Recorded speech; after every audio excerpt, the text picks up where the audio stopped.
आज के लेक्चर में हम बात करने जा रहे हैं कॉजेटिव वर्ब की, प्रेरक क्रियाओं की। यानी जो किसी आदमी को किसी काम करने के लिए कोई दूसरा आदमी प्रेरित करता है, तो इस तरह से जो क्रिया बनती है वो कॉजेटिव वर्ब कहलाता है या प्रेरक क्रिया कहलाती है। आपने देखा एक काम है हंसना और एक है हंसाना, एक है रोना, एक है रुलाना, एक है नाचना, एक है नचाना, एक है सोना, एक है सुलाना।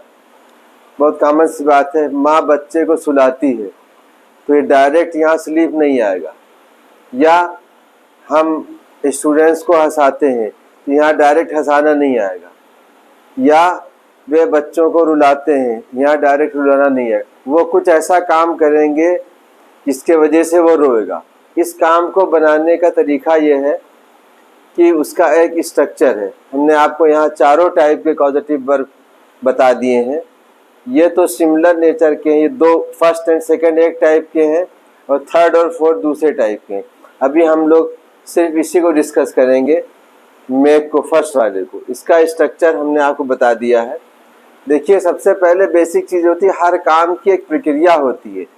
आजकल आपने देखा होगा दावा करने वाले साहब 1 हफ्ते में अंग्रेजी सीखिए और 15 मिनट में सीखिए और 3 दिन में सीखिए। ये चीज़ बिल्कुल भी व्यवहारिक नहीं है और ये ऐसा संभव नहीं है। हर चीज़ का एक फिक्स टाइम पीरियड है।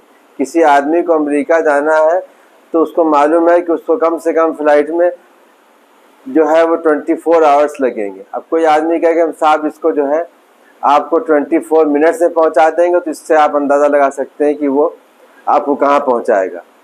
तमाम चीज़ों में एक पेड़ है, सीज़न है आम का, उसमें मालूम है आपको कि भाई आम का पेड़ लगाएंगे तो 2 साल या 3 साल मिनिमम, उससे पहले नहीं फलेगा। कोई कहे साहब हम ऐसा पेड़ बना के आपको दे रहे हैं कि जो है वो 6 महीने में फल जाएगा, तो आप उससे अंदाज़ा लगा लिए कि वह आपको क्या समझा रहा है, क्या सिखा रहा है। और प्रक्रिया अडॉप्ट, देखिए ये जो टेंस का पैटर्न है ये शुरू से एक ज़माने से 50 साल से चला आ रहा है।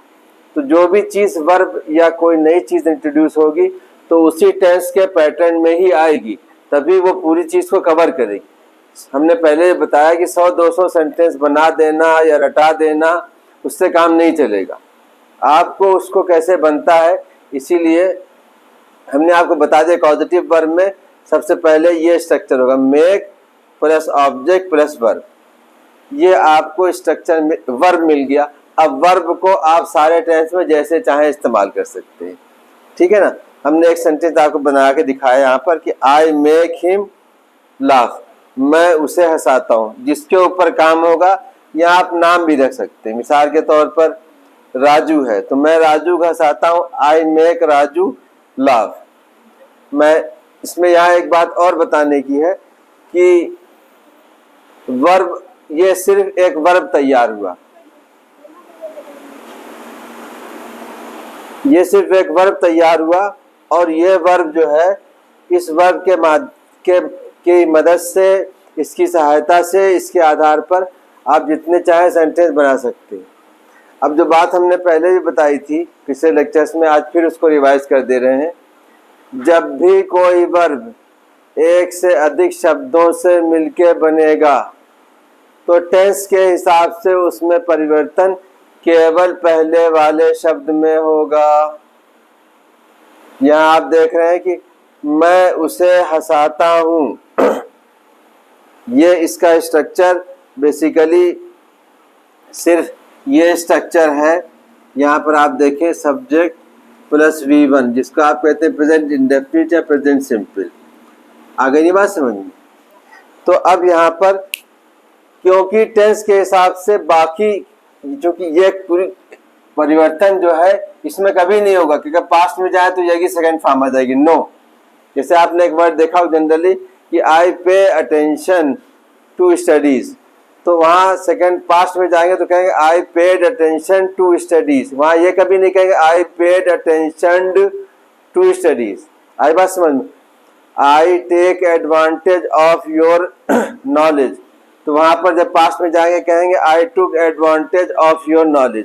वहाँ ये कभी नहीं कहेंगे I took advantage of your knowledge, ठीक है। तो यहाँ पर फिर हम आपको बताने जा रहे हैं कि इसका पास्ट अगर बनाना होगा तो सिंपली इस पार्टिकुलर वर्ड में चेंज करेंगे। और यहाँ आपके समझाने के लिए, अब जैसा कि आप जानते हैं पास्ट सिंपल में ये स्ट्रक्चर हो जाता है सेकेंड फॉर्म, ठीक है ना। और यहाँ पर ये जो है पास्ट में मेक का पास्ट हो जाएगा मेड, तो आई मेड हिम लाफ, ये क्या हो जाएगा मीनिंग, मैंने उसे हंसाया। अब हंसाता नहीं होगा, हंसाया। और ये क्या हो गया था, मैंने उसे हंसाया था, ठीक है ना।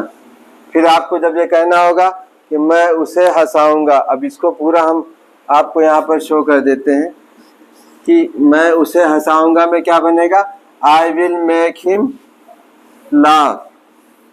मैं उसे हंसाऊंगा, I will make him laugh. अब कंटिन्यूअस में आप आ जाइए, तो मैं उसे हंसा रहा हूं, मैं उसे हंसा रहा हूं। यहाँ पर फिर वो स्ट्रक्चर फॉलो होगा क्या, कि सब्जेक्ट रहा हूं का, जैसे आप सब लोग जानते हैं, बार बार उसमें डिटेल बताने की ज़रूरत नहीं है। Is am are plus verb की फर्स्ट फॉर्म प्लस आईएनजी। फिर यही वैल्यू यहाँ पर रखना है, जैसा कि हमने पहले बताया आपको कि परिवर्तन केवल इसमें होगा, यानी सारे आईएनजी इसमें लगेगा, बाकी किसी में नहीं। तो मैं उसे हंसा रहा हूँ, तो I am making him laugh, I am making him laugh.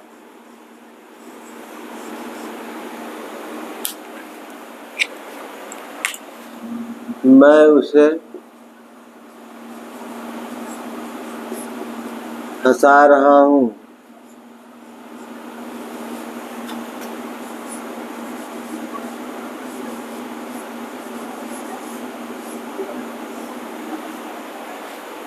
I am making him laugh.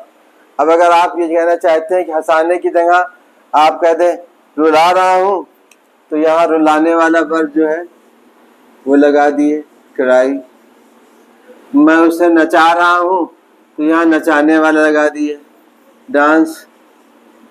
तो जो अब ये बेसिक चीज़ आपको मालूम, अब ये सेंटेंस हम आपको रटा दें कि साहब जो है नचाने के सेंटेंस लिखे 10, वो आप रट लें, फिर उसके बाद रुलाने के लिखे। अब आपको क्या सीखा आपने कि ये एक वर्ब आपको मिल गया और इसमें आप मेक लगा करके जो काम करवाना हो इस ऑब्जेक्ट से उसको यहाँ फिट कर दे, ठीक है ना। मैं बच्चों से लिखवाता हूँ, ठीक है ना। अगर हमको ये कहना हो कि मैं बच्चों से लिखवाता हूँ, यहाँ ऊपर जगह में हम आपको समझाने के लिए लिखवा दें, ठीक है। स्ट्रक्चर आपको पता ही है कि सब्जेक्ट प्लस V1 होगा, मैं बच्चों से लिखवाता हूँ। अभी हम एक छोटा सेंटेंस बना रहे हैं, वरना हम चाहते तो यहाँ पे ये भी कह सकते हैं मैं बच्चों से कहानी लिखवाता हूँ, तो थोड़ा बड़ा हो जाएगा, लिखवाता हूँ। मैं बच्चों से लिखवाता हूँ, ठीक है। तो क्या हो जाएगा, मैं आई हो गया, अब बच्चे ऑब्जेक्ट हो गए। यहाँ पर देखिए ये स्ट्रक्चर फिट करेंगे, आई लिखवाना SV1 स्ट्रक्चर में जा रहा है, इसलिए यहाँ फर्स्ट फॉर्म वर्ब की आई मेक, बच्चे क्या जिनसे काम हो रहा है चिल्ड्रन, और लिखने का काम लिखने वाला वर्ब। अगर इसी में बढ़ाना चाहें कहानी तो इसमें ऐड कर दिए ए स्टोरी।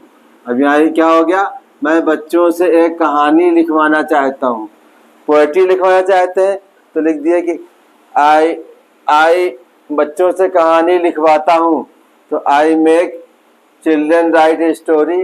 पोएट्री लिखना चाहता हूँ तो I make children right A poetry. जो भी चाहे, एक गाना लिखवाना चाहते हो तो ए सॉन्ग, जो चाहे आप करवा लें, ठीक है। तो यहाँ पर आप इस तरह से, मैंने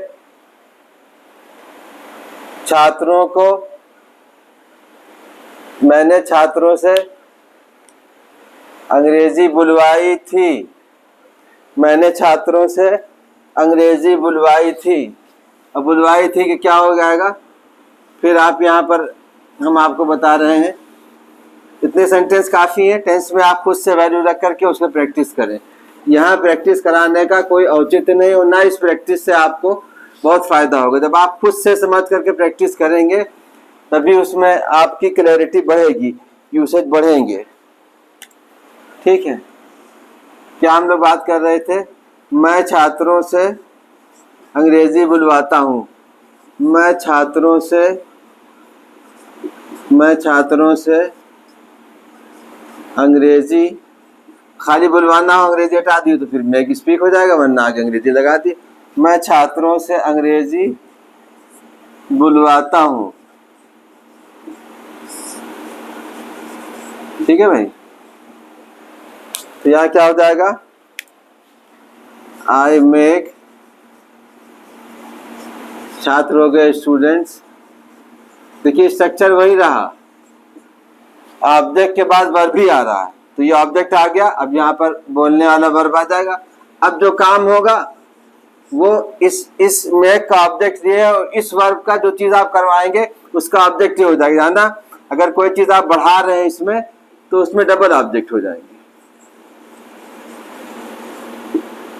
ठीक है। मैं छात्रों से अंग्रेजी बुलवाता हूँ। हमने जो बात कही थी आपसे कि अब इसमें आप, मैंने बुलवाया था, आई मेड, मैं बुलवाऊंगा, आई विल मेक, मैं बुलवा रहा हूँ, आई एम मेकिंग, मैंने बुलवाया है, आई हैव मेड, मैं बुलवा सकता हूँ, आई कैन मेक, मुझे बुलवाना चाहिए, आई शुड मेक, मुझे बुलवाना पड़ता है, I have to make, students speak, ठीक है ना। अब इसको आप अप्लाई करेंगे सिंपली। अब हम इसके बाद ये इसके स्ट्रक्चर को आप बता देंगे, उसकी ज़रूरत नहीं क्योंकि इसका स्ट्रक्चर थोड़ा सा बड़ा है, आपका काम इसी से चल जाएगा, सारे सेंटेंस इस सेंस में कवर हो जाएंगे। अब उसके बाद नेक्स्ट लेक्चर में हम लोग गेट को टेकअप करेंगे और आपको दिखाएंगे कि मेक और गेट में क्या अंतर है। तो for today it is enough, see you in next lecture.